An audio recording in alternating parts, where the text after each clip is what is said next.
Buenas tardes con todos los presentes. Mi nombre es Tomás Márquez, voy a ser el moderador del día de hoy. La SPE Ecuador Section se complace en presentarles la segunda edición del Expert Training Program, donde se desarrollarán diversos webinars, capacitaciones y eventos presenciales en torno al desarrollo sostenible y transición energética. Pueden revisar más detalles en el sitio web y en las redes sociales de SPE Ecuador Section. El día de hoy tenemos con nosotros al ingeniero José Cóndor, PhD, quien nos dará una charla titulada Tecnología CCUS aplicada a la industria petrolera. Para el día de hoy, en el caso existan preguntas por parte de la audiencia, les agradezco se sirvan a escribirlas en el chat del evento. Dependiendo del número de preguntas que tengamos, el moderador tomará las más relevantes y las compartirá con el expositor a fin de que sean respondidas al final de la sesión. A continuación, hago la introducción de nuestro distinguido invitado del día de hoy, un ecuatoriano de primera, como ustedes podrán ver. El doctor Cóndor tiene más de 20 años de experiencia en el sector energético ambiental en Canadá, Ecuador, Estados Unidos, Honduras y Perú. Fue profesor principal de Ingeniería de Petróleos de la Universidad Central del Ecuador, docente e investigador en la Universidad UTE, Espolia en la Universidad de Saskatchewan. Actualmente es asociado estratégico con BDLS International Group y analista senior de políticas de CCS en el gobierno de British Columbia en Canadá.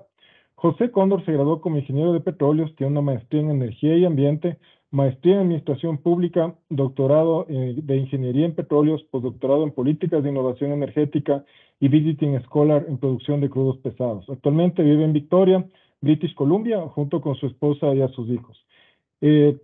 Con esta hoja de vida estoy seguro que José nos va a dar una importante charla el día de hoy.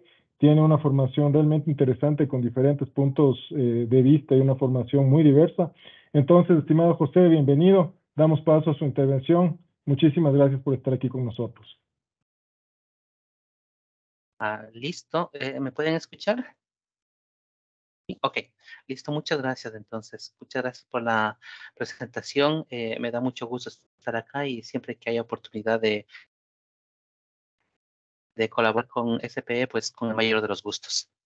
Que voy a compartir mi cámara, pantalla, perdón.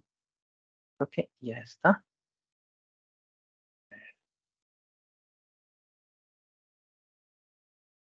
Aquí está. Listo, entonces me indican si todo está bien con la presentación. Nuevamente, muchas gracias. Entiendo que tengo 45 minutos para hacer esta presentación, así que trataré de cubrir todos. Creo que son 32 slides. Ojalá que alcance el tiempo para cubrir todos estos. El título, Tecnología CCUS, aplicada en la industria petrolera. Ya vemos qué significa esto. Está ahí mi correo electrónico, mi teléfono también, si quieren incluirme en su WhatsApp. Utilizo redes sociales también un poco ahí, que es Facebook principalmente, LinkedIn de vez en cuando también, muy rara ocasión Twitter, aunque creo que se cambió de nombre también. Son las redes que más utilizo. Las otras no conozco, mayormente no tengo presencia en ellas. No tengo cuenta en TikTok ni tampoco en OnlyFans, pero como va la cosa, a lo mejor tenga que hacerlo a futuro para que apoyen el emprendimiento. Muy bien, entonces, esta presentación esencialmente está dividida en 5 partes, muy pequeñas las 2 primeras, que es la ciencia de la energía, la ciencia del cambio climático, un poco también la gestión del carbono, hablar un poco de cuestiones de ahí. La cuarta sección, que es la tecnología de CCUS, es un poco más larga, y políticas de CCUS también. Todo esto aplicado al sector petrolero. Esto también lo hago porque he tenido un poco de experiencia en el sector de energía nuclear, que me sirvió un poquito para relacionarlo con la parte de CCUS, de ingeniería de petróleos, para poder quizá explicar un poquito más desde la perspectiva científica. A ver qué tal sale esta presentación. Bien, entonces empecemos con la primera parte, que es la ciencia de la energía. Esta es una tablita, a ver si es que le pongo aquí con el láser, sí, con láser. Entonces, bueno, tenemos esta tablita periódica que ayuda a entender un poquito mejor, espero que pueda conseguir el objetivo de explicar mejor qué es lo que significa el CO2 dentro del contexto del cambio climático. Entonces, bueno, la tabla periódica los más de 100 elementos que existen, están divididos de tal manera que tenemos en la parte izquierda los elementos que tienen un electrón de sobra, y sabemos que la energía se transmite o la energía se puede definir también como el flujo de electrones. Entonces tenemos en el lado izquierdo, notamos de que el primer elemento es el hidrógeno, y todo lo que está al lado derecho, en cambio, necesitan de un hidrógeno. Entonces, cuando se combinan entre el hidrógeno, que es el más activo, y los elementos que están a la derecha, principalmente que es el oxígeno, nitrógeno, carbono, entonces logran formar compuestos. En el caso de cuando se combina el hidrógeno con el carbono, pues tenemos los hidrocarburos, ¿sí? Cuando tenemos el hidrógeno con el oxígeno, pues tenemos el agua, y cuando tenemos el hidrógeno y el nitrógeno, tenemos otros componentes, entre ellos el amonio, que también es importante. Un poquito se va a mencionar acá. Um, con los que más pueden reaccionar, pues son con los elementos de la columna 17, ¿sí? Los elementos de la columna 18, pues están completos, es que ellos son los conocidos como gases nobles, que no se contactan, pero mientras más a la derecha están, más fuerte um, eh, es la combinación que tienen entre esos elementos. En otras palabras, si nosotros tenemos el agua, por ejemplo, cuando se combina el hidrógeno y el oxígeno, entonces es más difícil romper o separarlos entre los elementos, ¿sí? Por eso que de aquí sale, por ejemplo, el concepto del hidrógeno verde, en la cual necesitamos bastante energía para liberarlos. Y también tenemos los hidrocarburos entre el hidrógeno y el carbono, y cuando se trata de sacar el hidrógeno del hidrocarburo, por ejemplo, es más fácil porque la conexión con el carbono pues es más frágil que con el oxígeno. Tenemos aquí nada más una breve mención. Vienen numerados los elementos y de repente saltan del 56, van al 71. Bueno, ese numerito que está acá son 57, continúa en esta parte, y también desde el 88 pasa al 79. Todos estos son conocidos como los elementos raros, las tierras raras o los elementos críticos, minerales críticos, que está hablándose bastante actualmente con relación a la transición energética.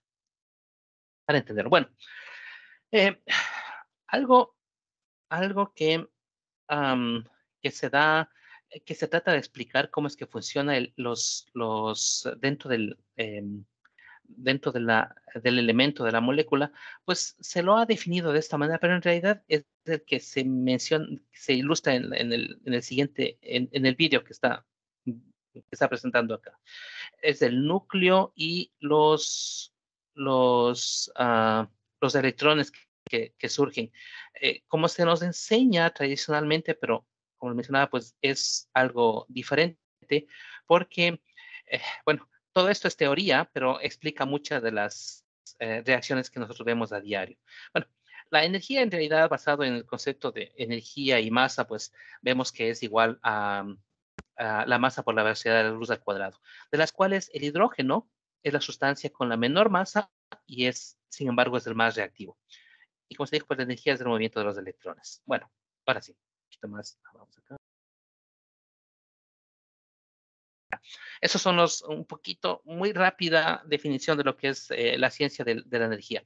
La ciencia del cambio climático. Este es un vídeo interesante que explica cómo es que podríamos entender el papel que desempeña el CO2 en el cambio climático. Para eso se ha hecho un ejemplo muy sencillito, en la cual nosotros podemos observar acá que existen dos botellitas, ¿sí? Dos botellitas con agua cada uno, y tenemos también dos termómetros. Esos termómetros van a ser colocados en cada una de las botellitas. También sus termómetros son digitales, es decir, están conectados a la computadora y podemos ver la temperatura que tiene, ¿sí?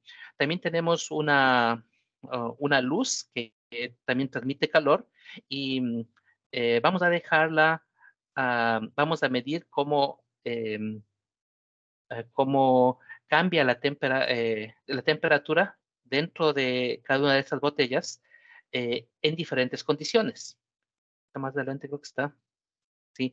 En el primero vamos a tener solamente aire, ya está conectado el termómetro, como podemos observar. En el segundo vamos a generar CO2 mediante las pastillitas de Alka-Seltzer, digamos.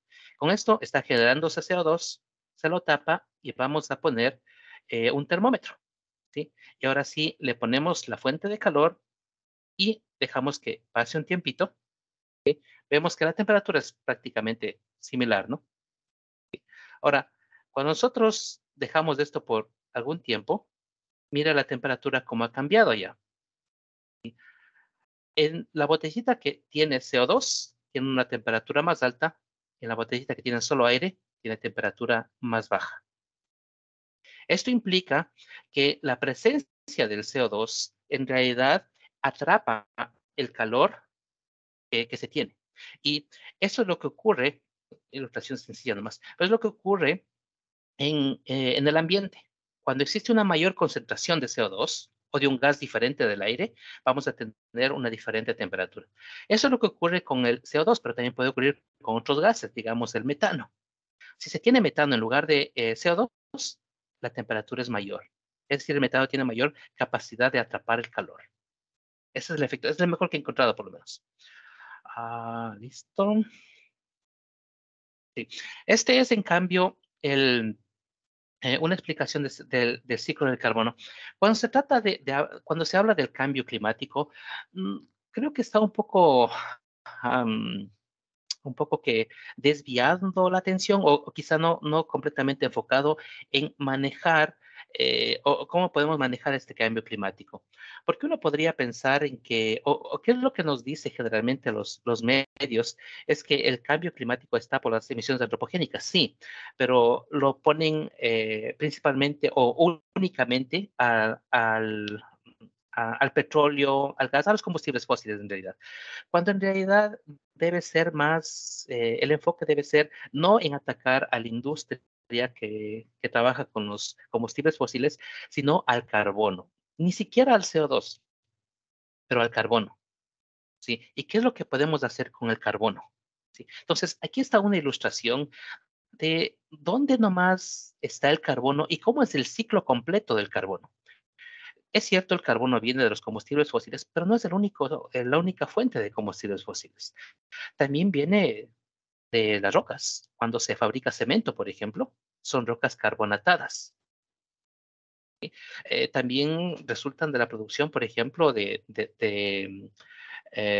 acero, ¿sí? También se produce ahí CO2. Entonces, hay que enfocarse en eso. Si queremos reducir los efectos del cambio climático, lo que necesitamos es concentrarnos en reducir la cantidad de carbono. Pero que el carbono en esta ocasión viene mezclado con el oxígeno y eso lo hace difícil y caro de separarlo.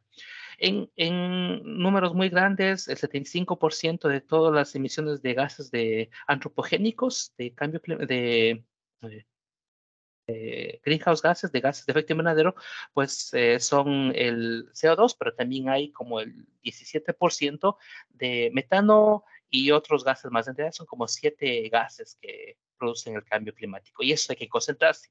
Ahora, todos estos también están dados como si fueran un valor equivalente de CO2. Es decir, si nosotros tenemos un volumen de metano, por decirlo así, esto tiene un diferente valor de atrapamiento de calor, que son como 25. Entonces, un volumen de metano equivale a como 25 volúmenes de CO2. Entonces, para comparar, ¿no? Manzanas con manzanas, peras con peras. Este es un gráfico interesante también porque nos permite observar en puntitos negros todo lo que implica la historia de tanto la producción de carbón como su equivalente de CO2, antropogénicos ambos. Y lo que está en azul, algo se puede diferenciar acá, lo que está en azul en cambio son las predicciones que se tienen. Y en el lado izquierdo tenemos en cambio eh, lo- la, mm, el incremento de la temperatura que se podría esperar hasta diferentes años. El objetivo es hasta el año 2100. Esto es para el ideal, el que quiere las Naciones Unidas, el que nos están constantemente indicando. Algunos científicos han dicho que ya no podemos hacer eso, porque ya se ha emitido demasiado CO2 y también el CO2 que está en el ambiente no va a eliminarse fácilmente, sino que va a continuar ahí teniendo sus efectos. Y que al final de cuentas, para el año 2100 vamos a estar por los 4 4.5 grados de aumento de temperatura. Y eso implica cambios bastante considerables. Eso con respecto a la ciencia detrás del cambio climático. Ahora vamos a ver esto de la gestión de carbono. Este es un gráfico creo que es el más completo que he podido observar sobre cómo manejar el carbono. El carbono no es, como se mencionaba, no es solamente combustibles fósiles, ni siquiera es CO2, sino es problemas del carbono. ¿Qué hacemos con el carbono? Entonces tenemos aquí algunos componentes, 4 principalmente, que son los que actualmente atraen la atención económica, financiera. Entonces, lo que más se produce, el objetivo principal de esto de la captura y almacenamiento geológico de CO2 implica de sitios puntuales. En nuestro país, la generación eléctrica es más, proviene de las hidroeléctricas, pero en otros lugares no es así. En otros lugares se produce la electricidad del carbón. Entonces, es de ahí donde se procura obtener o donde se procura atrapar el CO2. Luego de atrapar el CO2, pues se los lleva hacia las formaciones geológicas. Hay otros también que no tenemos mucha industria en el país, pero que podrían darse, ¿no? Como la bioenergía, es decir, los biocombustibles. Otro también que no hay mucho, que es la industria del papel, ¿sí? Y también la biomasa forestal. Um, y pueden darse pues en las áreas de ingeniería, que es nuestra influencia, y también pueden darse en la naturaleza. Cuando hablamos acerca de, por ejemplo, de la mineralización, bueno, la mineralización está por aquí, por ejemplo, que es la mineralización ex situ, ¿sí? Y también tenemos la mineralización in situ, ¿sí? Explica bastante bien este gráfico, que lastimosamente no tengo mucho tiempo, pero para poder indicar aquello. ¿Sí? Entonces, el punto principal según la Agencia Internacional de Energía, indica que más del 90% de todo el CO2 que actualmente se está capturando va o deben ser puestas en formaciones geológicas. Esta es una ilustración que implica, bueno, existen muchas tecnologías que tratan esto del cambio climático, pero algunas están a nivel de laboratorio nomás. ¿Sí? Y de que esté a nivel de laboratorio hasta que ya puede implementarse necesita más tiempo. Es por eso que hay un sistema que trata de resolver aquello, que trata de poner las diferentes tecnologías en perspectiva, de tal manera que nosotros podemos decidir, digamos, como gobierno, cuál es la tecnología que más debería aplicarse en ciertos lugares. ¿Sí? Entonces, mientras mayor sea el número, significa que está más lista. Esto por el siguiente slide que viene a continuación. Entonces, aquí hay varias maneras como manejar el carbono, ¿sí? Y con respecto a, mientras mayor tenga este número, significa que está más disponible ya para la aplicación a nivel industrial. Aquí también hablo un poco de costos. Todo esto de la captura de CO2, de la separación del CO2 de los gases, de la compresión, del transporte y la inyección es caro. ¿Sí? Aquí tenemos varios precios o varios rangos de precios que podrían darse y también el potencial de los que se podría tener. Ahora, habla aquí de gigatoneladas. Una giga significa 1.000 millones. ¿Sí? Entonces estamos hablando de 4.5 mil millones de toneladas de CO2. Una tonelada de CO2 en condiciones atmosféricas normales son algo así como 550 metros cúbicos. Cuando se lo comprime y se vuelve líquido, es algo así como menos de 2 metros cúbicos. ¿Sí? Tome en cuenta aquí que es algo interesante esto que se conoce como la captura directa del aire. Esa captura directa del aire se espera que desempeñe un papel sumamente interesante en el futuro. La captura directa del aire es esencialmente tener árboles artificiales. ¿Qué es lo que hace el árbol? Captura el CO2 y lo transforma en madera. ¿Sí? Bueno, siguiendo ese mismo principio, actualmente hay varias compañías que están trabajando en este aspecto y están capturando, separando el CO2 directamente del aire. ¿Sí? Los costos actualmente son altos, como se puede observar, pero se espera que para el año 2030, 2050, los costos bajen y ya puedan ser aplicables. Y eso también significa dinero, que ya lo vemos en un siguiente slide. Ahora sí, vamos a ver la tecnología del CCUS. ¿Qué es esto mismo del CCUS? Y espero que los slides anteriores haya podido servir un poquito para poner los fundamentos de qué es lo que significa esto del CCUS. Bueno, el CCUS en realidad se asemeja a lo que se hace con el agua de formación. Como sabemos, pues, la industria de petróleo, cuando se extrae el crudo no sale solito, sino sale con agua. Bueno, el crudo es agua, petróleo y gas, ¿sí? De hecho, en el país, pues, se tiene una producción de como 500,000 barriles de petróleo y tengo entendido que es como el 80% de corte de agua, lo cual implica que es 2 millones de barriles de agua. ¿Sí? Eso es algo que no se discute mucho, ¿no? Pero son, en nuestro país actualmente se produce más agua que petróleo. ¿Sí? Bueno, ¿qué se puede hacer con esa agua? Y esencialmente, ¿qué es lo que significa esa agua de formación? Es un desecho, es algo que se utiliza, que es un gasto para la compañía. Tiene que manejar los volúmenes de agua y qué es lo que se hace con esa agua, o qué es lo que se hacía más bien dicho con esa agua.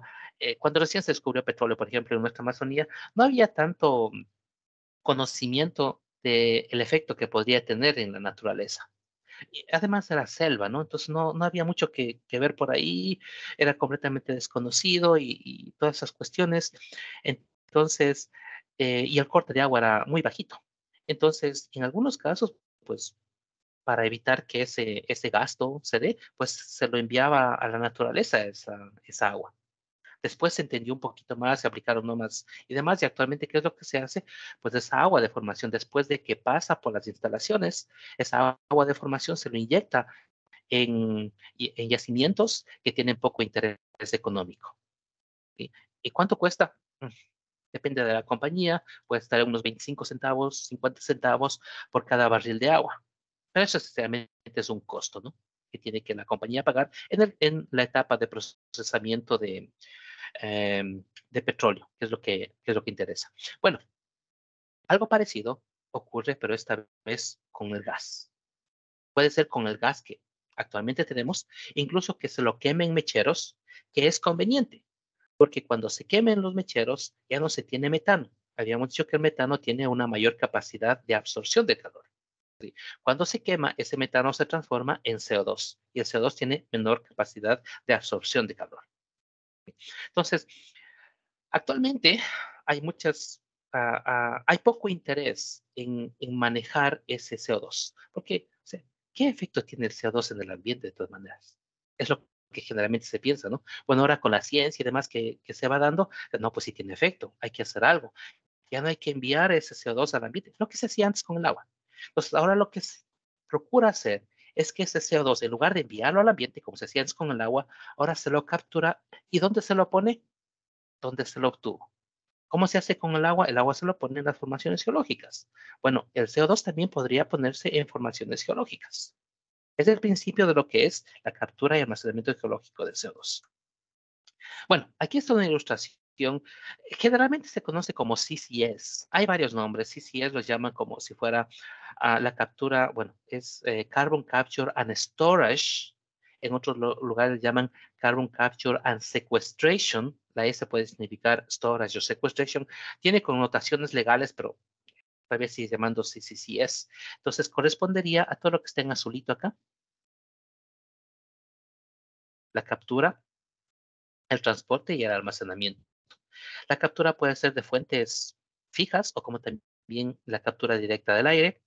Se lo transporta generalmente con gasoductos o también se lo puede incluso transportar mediante tanqueros, pero sería muy caro, ¿no? Pero sí existen ese tipo de proyectos cuando son proyectos pilotos. Y finalmente se lo puede inyectar en formaciones en tierra o mar adentro, o onshore u offshore. Hay algunos casos en los cuales se piensa también de la utilización de CO2. Y ahí viene la pregunta, ¿no? ¿Qué es el CO2? ¿Es materia prima o es basura? Porque si es que es basura, bueno, pues la gente no lo quiere, ¿no? Pero si es que es materia prima, pues la gente está dispuesta a pagarlo.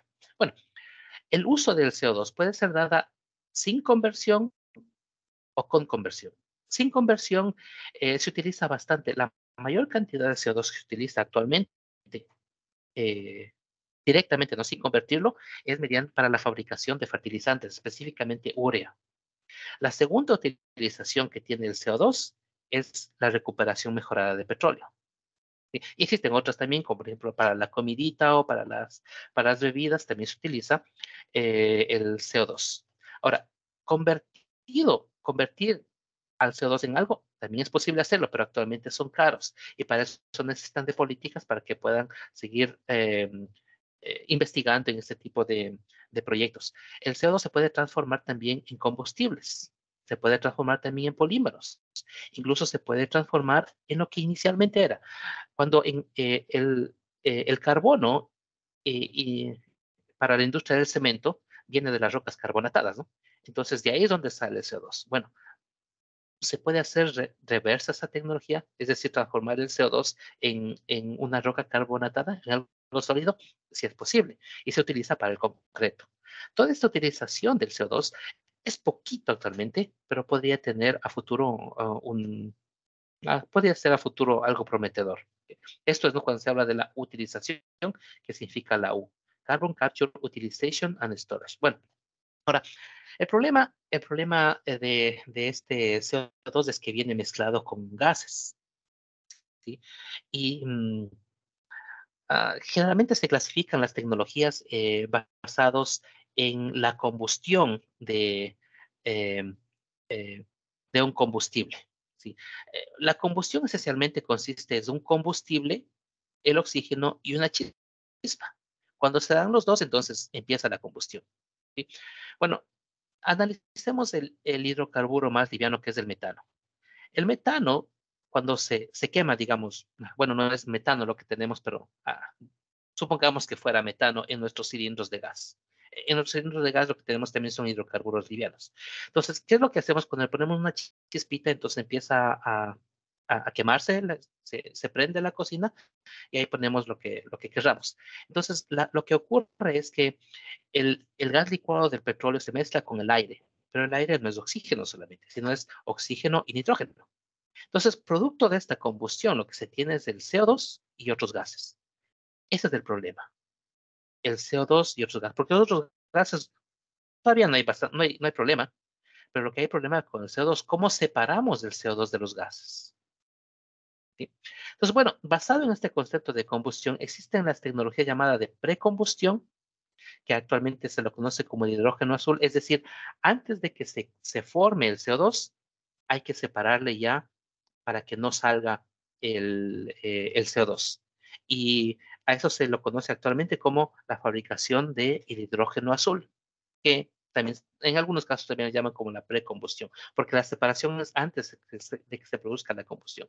La combustión entre el hidrógeno y el oxígeno forma el agua. Entonces eso se trata el hidrógeno azul.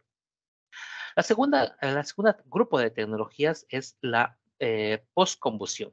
Aquí, como vemos, pues es una mezcla. La combustión se realiza, como se mencionó, entre un combustible y el aire. Entonces, ya cuando sale los gases, hay que separar el CO2 del resto de gases y eso implica tecnología e implican costos. Y bueno, ¿qué tal si es que en esta combustión, si nosotros, por ejemplo, le eliminamos o solamente utilizamos para la combustión el oxígeno, porque es lo que necesitamos para que se produzca la combustión y sacar energía? ¿Sí? Entonces, cuando eso se da, es decir, antes de que se produzca la combustión con el aire, le separamos el oxígeno del aire y lo hacemos la combustión con cualquier otro combustible, digamos, de metano o lo que sea, entonces vamos a tener el CO2 puro. ¿Sí? De eso se trata este concepto del oxyfuel. Bueno, y hay varias tecnologías de separación. Lo que más se utiliza es este proceso de la postcombustión. Ahí está, por ejemplo, cuando se quema el carbón, entonces los gases que se emiten, pues es esa mezcla y de esa mezcla hay que separar el CO2. Y existen al menos 4 grandes grupos de tecnologías que están separando el CO2, que es el más caro de esta cadena.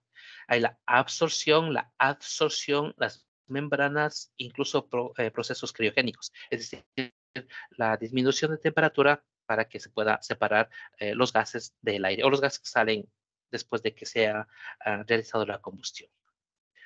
Aquí está un vídeo, a ver si es que funciona. ¿Sí funciona? ya. Está acá. A ver cómo está. Aquí es esencialmente la postcombustión que mencionaba, que es el que más se utiliza. 90 y pico por ciento se utiliza de la postcombustión. Esencialmente consiste en mandar los gases de la combustión hacia unos químicos, generalmente son químicos, que absorben ese gas y luego se lo separan. Esta otra, en cambio, es el oxyfuel, el que mencionaba, el que tiene esencialmente la mezcla de oxígeno únicamente en la combustión. De esa manera tenemos el CO2 puro. Entonces no hay que realizar la separación, que es la parte más costosa. Y el otro que mencionaba, que es de la precombustión, que es separación del carbono antes de que se realice la combustión y que actualmente se le conoce como el proceso de hidrógeno azul, si es que los gases que se envían son reinyectados de formaciones geológicas. Esa es una ilustración de el precombustión, que todavía no está tan avanzado desde la perspectiva de la utilización de hidrógeno para o como una fuente de energía. La utilización mayor de hidrógeno actualmente es para las refinerías, ¿sí? Pero idealmente se puede utilizar. Hay unos pequeños proyectos pilotos ahí que están sacando el hidrógeno para movilidad principalmente, es decir, como un sustituto de la gasolina. En fin, lo que se trata es de sacar el hidrocarburo, ¿sí? Separar el hidrógeno del carbono, ahí tenemos el CO2, y nuevamente enviarlo hacia donde vino, que es de formaciones geológicas. Luego, pues, el hidrógeno puede utilizarse para varias alternativas, ¿no? Es que mencionaba, CCS significa Carbon Capture and Storage, pero también puede significar Carbon Capture and Sequestration. U es para la utilization. En español le hemos llamado captura y almacenamiento geológico de CO2. Y la pregunta, ¿no? ¿Qué es mismo el CO2? ¿Es una basura o es materia? Um, y cuando se habla acerca del almacenamiento de CO2, en Canadá se utiliza más la expresión almacenamiento, ¿no? O storage, no sequestration. O sequestration se utiliza más bien cuando se habla acerca de procesos biológicos, digamos en los árboles. Los árboles secuestran el CO2, pero cuando se separa el CO2 de los gases y se emite formaciones geológicas, entonces se llama almacenamiento. Almacenamiento implica algo que cuesta, ¿no? Uno almacena cosas de valor, no almacena basura. ¿Sí? Es por eso que se piensa que en el futuro a lo mejor ese CO2 que se está actualmente inyectando en formaciones geológicas puede tener algún valor y entonces se podría incluso volver a extraer ese CO2 para aplicaciones industriales. Bueno, actualmente lo que se utiliza es pues ese CO2 que vaya a las formaciones geológicas y los principales sitios donde se lo realiza es en eh, yacimientos depletados de petróleo y gas, de lo que más se utiliza, y también el segundo objetivo son acuíferos salinos. Los acuíferos salinos significan aquellos que tienen cierto límite o cierta cantidad de sal.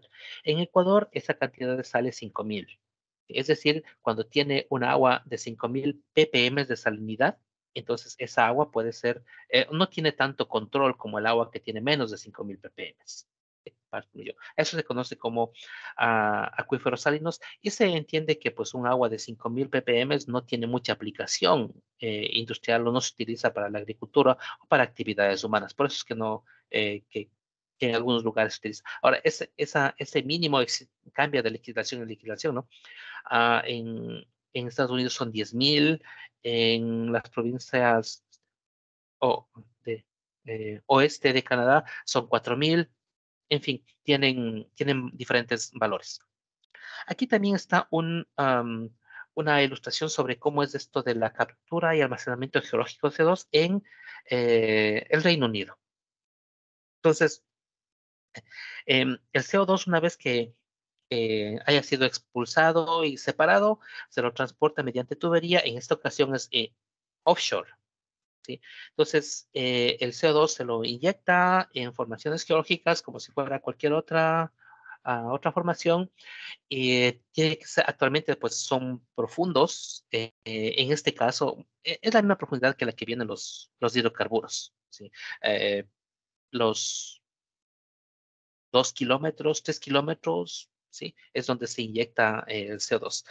Y también pues por el hecho de que son yacimientos, entonces esos yacimientos tenían o tienen pues la roca sello que impedía que el hidrocarburo pueda seguir migrando, pues también constituye una especie de garantía para que el CO2 que se inyecta no salgan hacia superficie de vuelta. Bueno, eso es lo que se tiene acá y una explicación de cómo podría ser la aplicación de este CO2 o de este CCS industrialmente. Y hay varias industrias ya que lo tienen. Aquí está un ejemplo también en Canadá. Esto es en un upgrader. Upgrader es donde se mejora la calidad del petróleo. Aquí entra un petróleo como de 15 grados API y sale como de 35. Para que eso funcione necesitamos hidrógeno y como producto, y ese hidrógeno se lo extrae de metano. Son productos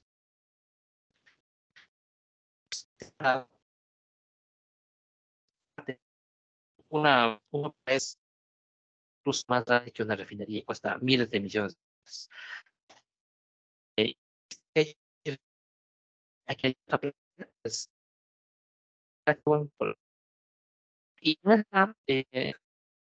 también hay una planta de generación de electricidad que utiliza el carbón. Por eso de esta, ¿no? Pues el se separa el CO2 y se lo transporta. Hay otras formas también que mencionaba, está en un proyecto de investigación, proyectos piloto, entre ellas puede ser la bioenergía con CCS, es decir, sembrar árboles, de esos árboles quemarles, sacar energía o sacar incluso combustible de esos árboles y luego el CO2 que sale de ellos, pues inyectar informaciones geológicas, eso se conoce como BECS. La otra que tiene bastante perspectiva también es de CO2, una ilustración de cómo funcionaría esto. Ya hay algunas compañías que están utilizando esta tecnología.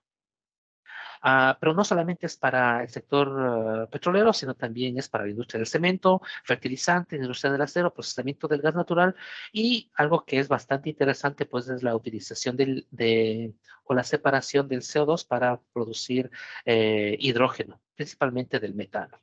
Y si se utiliza además CCS, a ese hidrógeno se le conoce como un hidrógeno azul.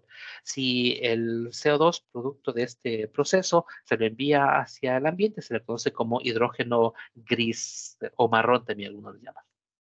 A las políticas de CCS, que me quedan unos pocos más slides más para que alcance. Bueno, esta creo que es la mejor ecuación que he visto con respecto a la economía del cambio climático. Como pueden observar, aquí tenemos en el lado izquierdo, pues CO2 y que tienen una proporcionalidad directa, digamos, con cada uno de estos factores que están acá. Entonces, si queremos aumentar la cantidad de CO2, o más bien dicho, si aumenta el número de personas, pues va a aumentar el número de CO2. Ahora, esto es con respecto a la riqueza también, ¿sí? ¿Cuán eficiente es una persona para producir dólares? ¿Sí? Entonces, también es un factor. Si la sociedad se hace más rica, entonces va a producir más CO2. Estos dos generalmente no hablan los políticos. ¿Sí? Porque hay qué político en su sano juicio va a decir vamos a reducir el número de personas o vamos a hacernos más pobres. Nadie va a decir eso. Bueno, eso está relacionado con la cantidad de CO2 también. Lo que sí hablan es acerca de la eficiencia energética, es decir, cuánta energía para, para y esta otra que es cuánto energía. Eso se le conoce como la descarbonización. Aquí está el CCS.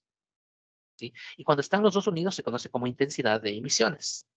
¿Sí? Entonces, de eso trata la economía del cambio climático. Si queremos que aumente el número, que aumente la cantidad de CO2, bueno, pues van a tener que aumentar eso, ¿no? Si queremos que reduzca, pues van a reducir también. Es la más sencilla que he podido encontrar.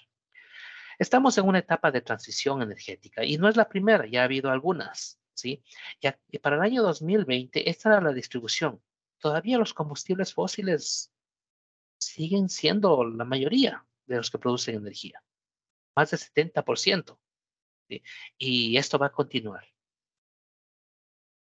el año 2050 y más todavía. Así que hay que hacer algo con eso. Y hay bastantes recursos fósiles todavía. Hay para varias décadas más.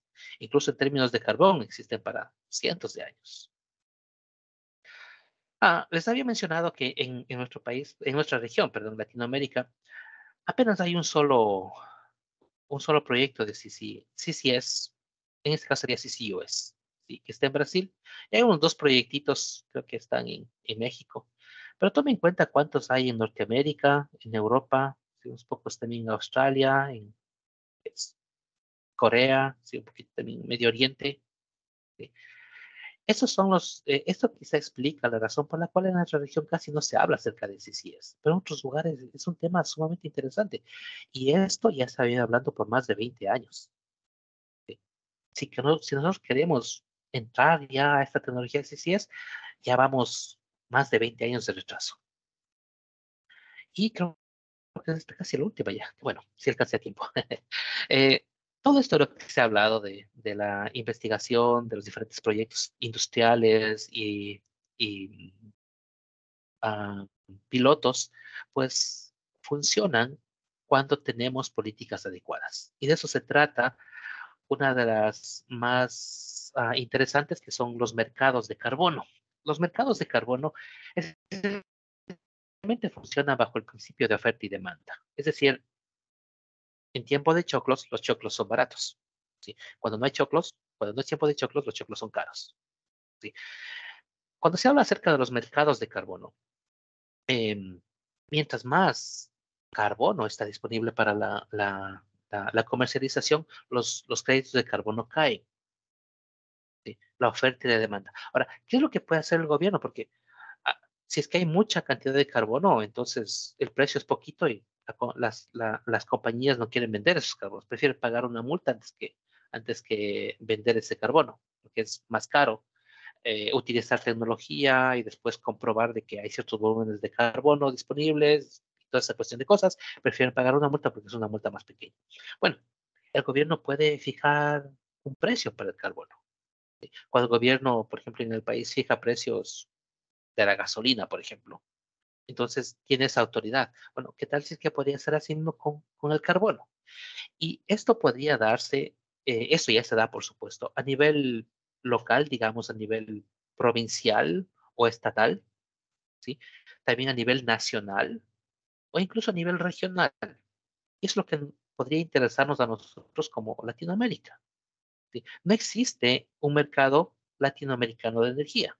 Existen por ahí unos intentos y también con la cuestión de los mecanismos de desarrollo limpio, pero no hay un mercado regional en Latinoamérica que hable de los mercados de carbono. Aquí está ah, una compañía, 1.5 se llama, así como está escrito aquí, 1.5, que está basado en la meta que tenía las Naciones Unidas para reducir o para que la temperatura no suba más de 1.5 grados. Decidieron llamarse 1.5. Bueno, hay otra compañía, una canadiense, que también que se llama Carbon Engineering, y que ambos están trabajando en la captura directa del aire. Sí, el CO2 lo captura directamente del aire.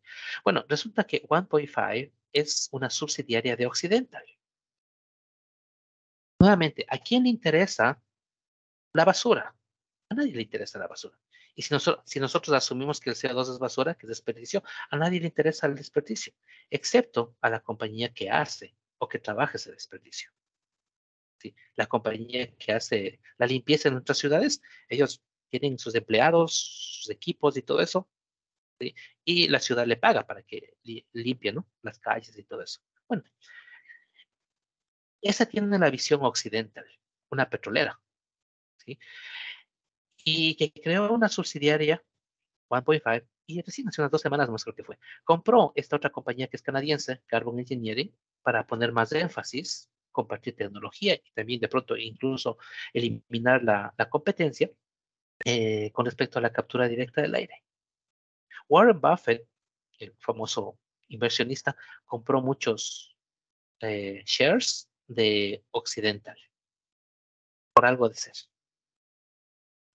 Finalmente, un resumen de todo esto es de que sí hay futuro para la carrera de ingeniería de petróleos.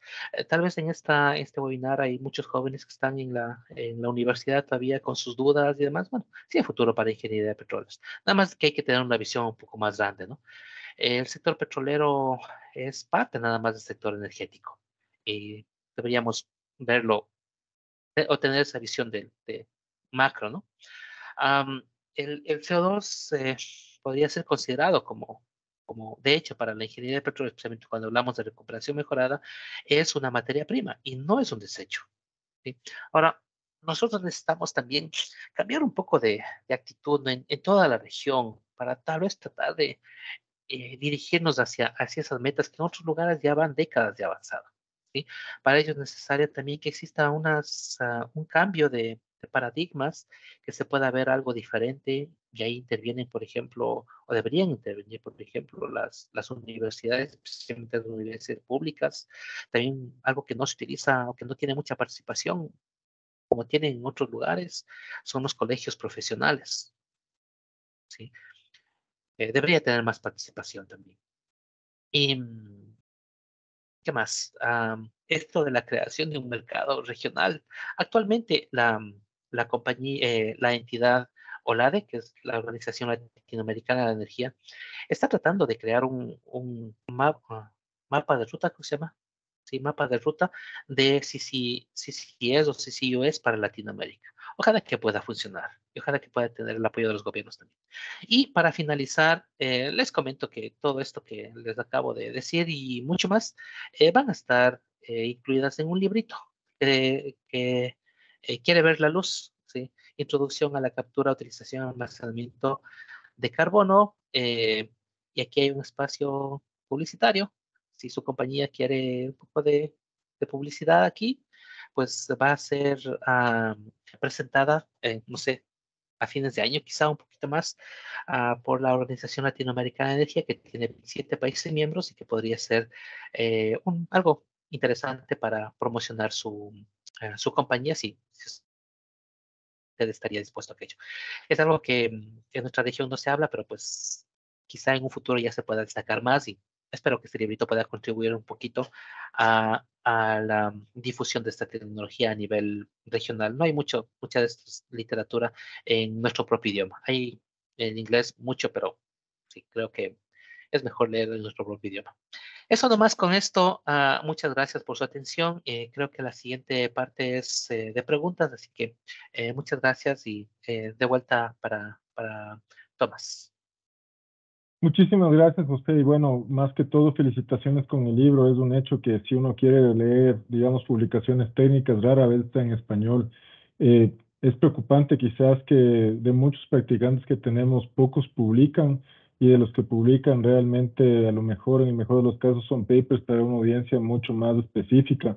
Pero claro, después de lo que sucedió con el ITT, creo que todos compartimos la idea de que necesitamos una sociedad más educada en temas energéticos, más educada en temas de sostenibilidad, más educada en estos temas de carbono que hoy por hoy están cada vez agarrando más fuerza y que creo que van a ser parte, digamos, del panorama hidrocarburífero de los próximos años. Bueno, dicho esto, a ver, recogí algunas preguntas, unas que también vinieron por interno. Entonces, doy paso a la primera de ellas. Nos preguntaban si se tiene un costo estimado de la inyección por cada tonelada de CO2. Sí, hay. Son datos difíciles de conseguir porque generalmente son manejados por la empresa privada y usted sabe lo difícil que es conseguir números de la empresa privada.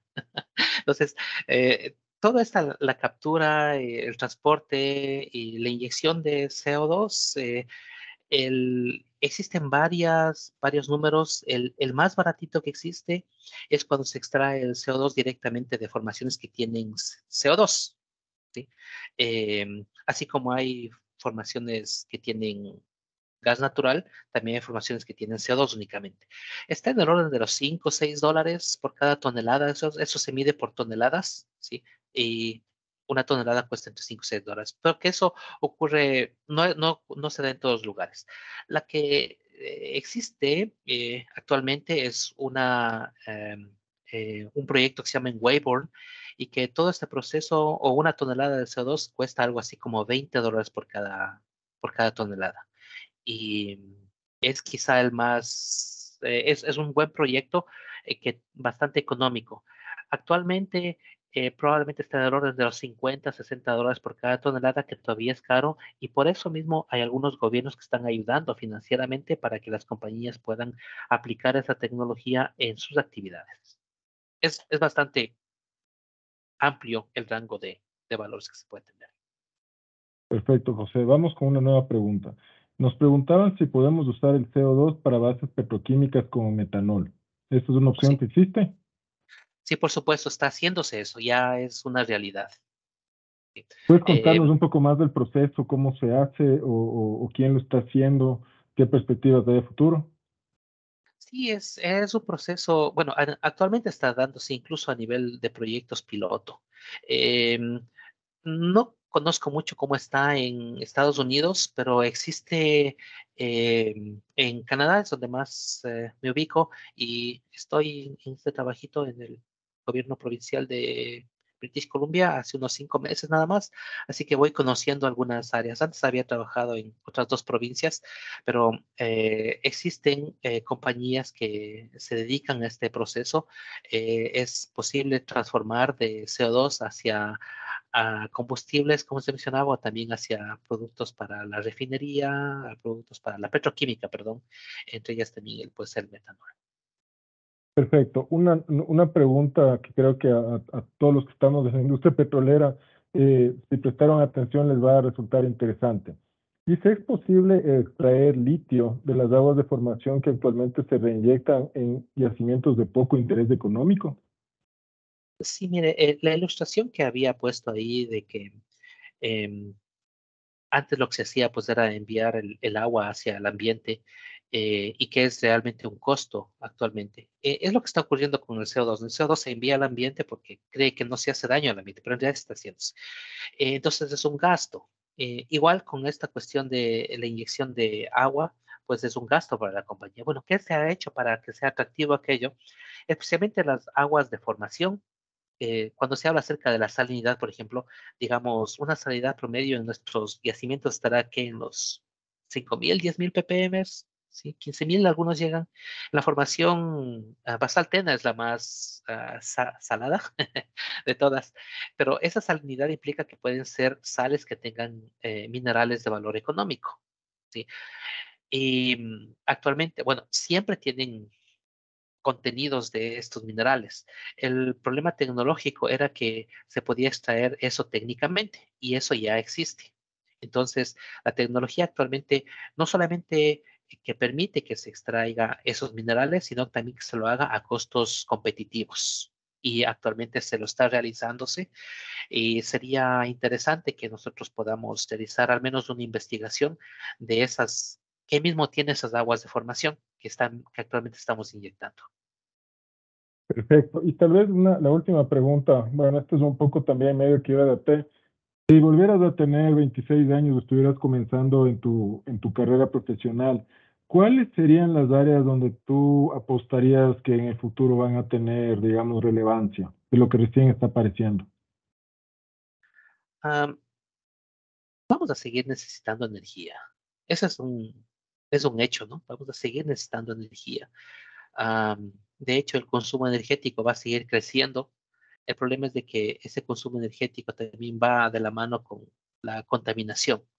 Entonces, el sector energético es un lugar donde todavía hay bastante interés, ¿no? Para quien nos gusta la ingeniería y todo eso, pues, ah, poder conocer que vamos a estar en, no sé, en plataformas o fabricando o instalando grandes torres eólicas, todo eso hay bastante interés por ese lado. Yo creo que cualquier área que se dedique a tomarla, no sé, digamos, ingeniería de petróleos, o sea, ¿no? Si de alguna manera, no sé, no, no consigue algún trabajo que de las expectativas que usted tiene, hay mucho, mucho por hacer. Nada más vea the big picture, ¿no? Hay muchísimo que hacer todavía como ingenieros. Y la ingeniería, de hecho, hace un rato escuché esto, se trata de un commodity, es decir, que puede ser vendido o comprado en cualquier lugar, ¿sí? Esto implica que puede trabajar un ingeniero graduado en Ecuador, puede trabajar en cualquier lado, pero tiene que ser competitivo, es la cuestión, ¿sí? Y ser competitivo pues implica principalmente, creo, hablar otro idioma. Esa es una de las recomendaciones que daría, que si usted tiene una certificación internacional, que trate de enfocarse, ¿no? Si usted todavía está en la universidad o incluso si usted ha terminado su carrera, las opciones se abren muchísimo si usted tiene un certificado internacional de idioma, ¿no? Generalmente es del inglés lo que aprendemos. Entonces, si usted tiene, por ejemplo, un TOEFL, un IELTS, creo que le ayuda bastante para quizá expandir su campo laboral en otras áreas. Perfecto, José, muchísimas gracias por su intervención. Creo que a todos nos quedó algunas ideas en la retina, de esas que quizás como los que somos un poco old school, como que obliga a cambiar el paradigma, pero ciertamente el mundo está cambiando y creo que estas preguntas en relación a la producción energética y a la generación de hidrocarburos van a estar cada vez más presentes en el vocabulario en el día a día de todos.